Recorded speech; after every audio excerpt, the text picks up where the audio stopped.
Okay, picture this. A world where justice isn't about punishment anymore. It's about partnership, where a criminal isn't just locked away, but, well, rewritten.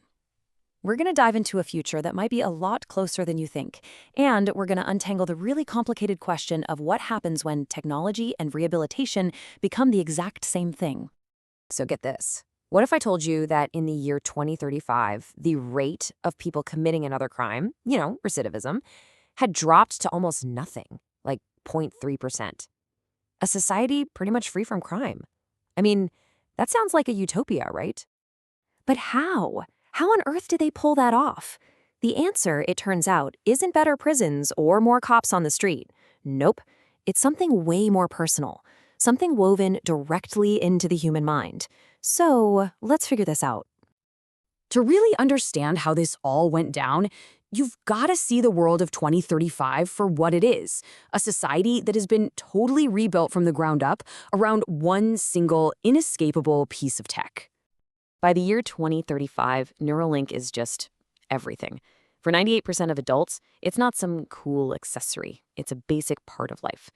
Think about it. It syncs your thoughts to the cloud, turns your daydreams into actual augmented reality, and it can even rewire feelings like resentment before they have a chance to turn into a crime.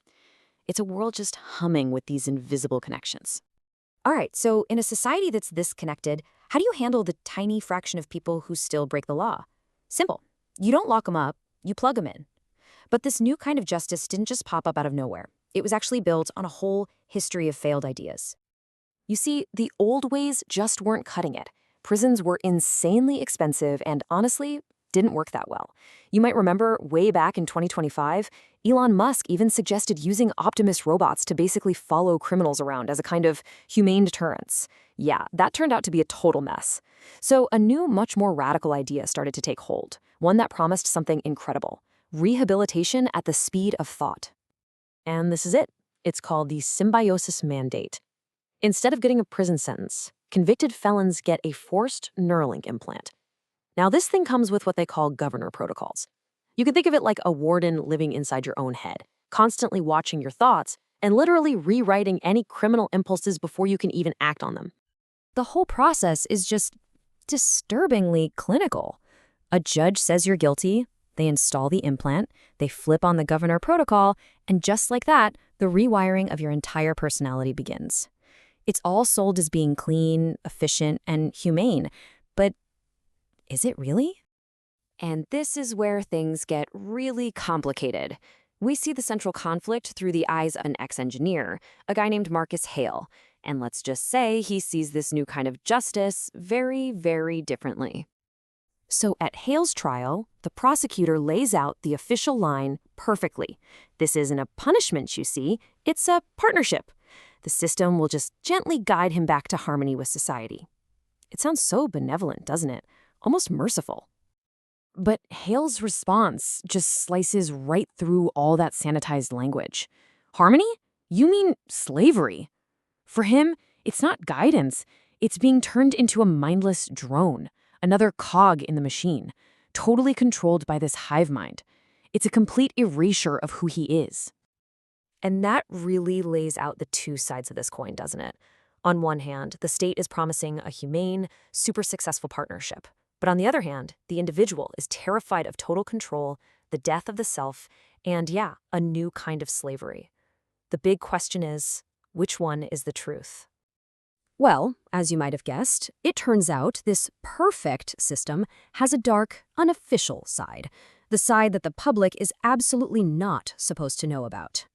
Hiding out on the dark net, you hear these whispers, rumors about glitches, things like overcorrections that just leave people catatonic, or even worse, endless psychic punishment loops where a person is forced to relive their worst crime over and over for eternity, all inside their own head. They have a name for it: ghosting. A person's soul is just trapped inside a compliant, empty shell, a fate that a lot of people would say is far, far worse than any prison. And Marcus Hale, he knows all about this. So after he gets his sentence, he escapes, and he's got one goal: build a firewall inside his own mind. He needs to sever the connection to that governor protocol before it can fully take root and erase him completely. He's literally fighting for his soul. When he's finally cornered by a detective named Voss, he tries to explain the terrifying reality of what the implant is actually doing. It's not just stopping bad thoughts. He says he can feel it, crawling through his mind, mapping everything. His loves, his hates, and turning the very essence of his personality into cold, hard data points, all to be optimized for the good of the hive. This whole confrontation leads to a pretty shocking and, well, messy climax.